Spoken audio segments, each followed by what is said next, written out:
Hey, welcome to Family of Fear. Today I'm going to be talking about Antrum, the deadliest film ever made.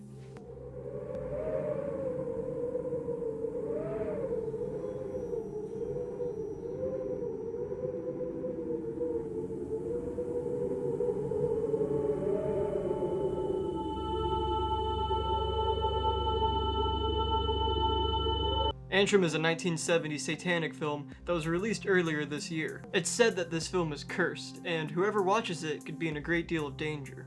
At the beginning of the movie, there's a 10-minute long documentary talking about the history and the controversy of the film. Turns out festival programmers who screened the film died within 24 hours of watching. This kind of reminds me of The Ring. The origins of the film are believed to be from Eastern Europe.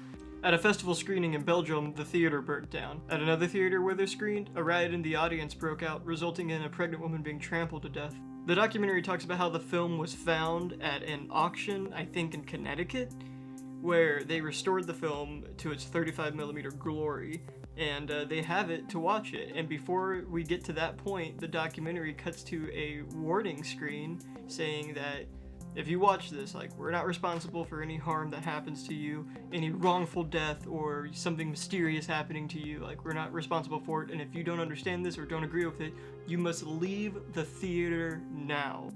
So, before we actually get into the real review of the actual movie, I'm gonna leave this up.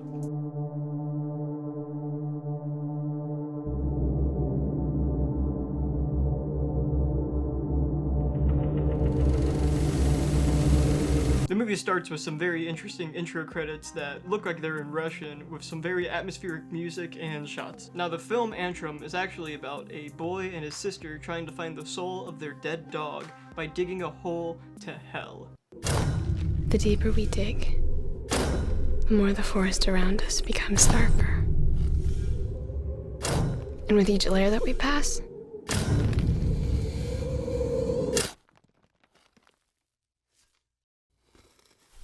deeper in hell will be. Why is the dog in hell? Well, it's because the mom said so. And also, it attacked the boy very viciously. All dogs, I guess, do not go to heaven. This is the sister's idea. She takes her brother out to the woods where she says that there's a spot where Lucifer landed from heaven. It's the forest where the devil landed when he was cast out of heaven.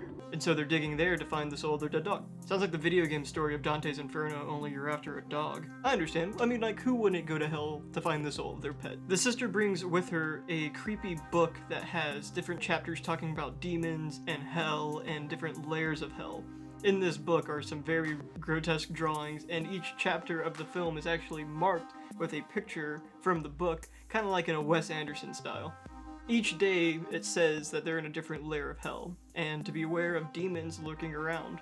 On one particular day, the boy finds inside the book a picture of two demons who have killed two men and have worn their skin. At one part in the film, the sister and brother are walking around calling for the dog, and they find an old man out in the woods there to kill himself. When he sees the kids, he gets freaked out and leaves. The next day, the kids are wandering through the woods calling for the dog again, when they stumble upon almost like a junkyard. Inside the junkyard, they find two men. One of them is having sex with a dead carcass of an animal, while the other one's butchering a dead animal on a table. In between them is a giant statue of Baphomet. Underneath the giant statue is fire, and what they realize is that someone is inside of that thing. Turns out it was the suicidal old guy that they saw earlier. After realizing the danger they're in, they hightail it out of there trying to figure out how to get back home. However, they're lost because they're not in the woods anymore, they're pretty much just in hell. Pretty much going in circles until they end up back at their camp.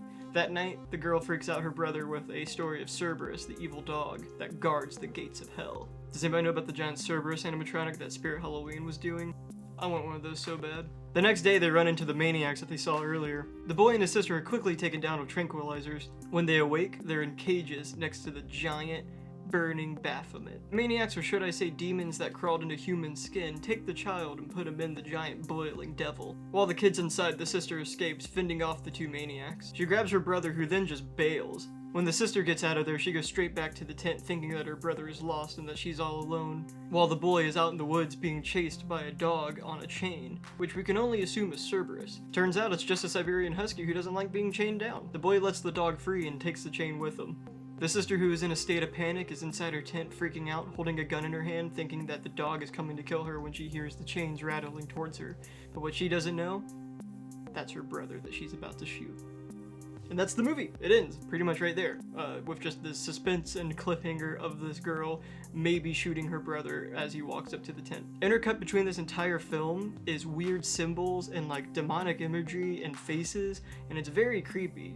Now this is technically a found footage film since the footage was lost and then recovered and then renewed. However, this is actually all not true, and this movie was made recently. It is not a 70s film at all. That being said, they commit to the bit and they commit to it very well.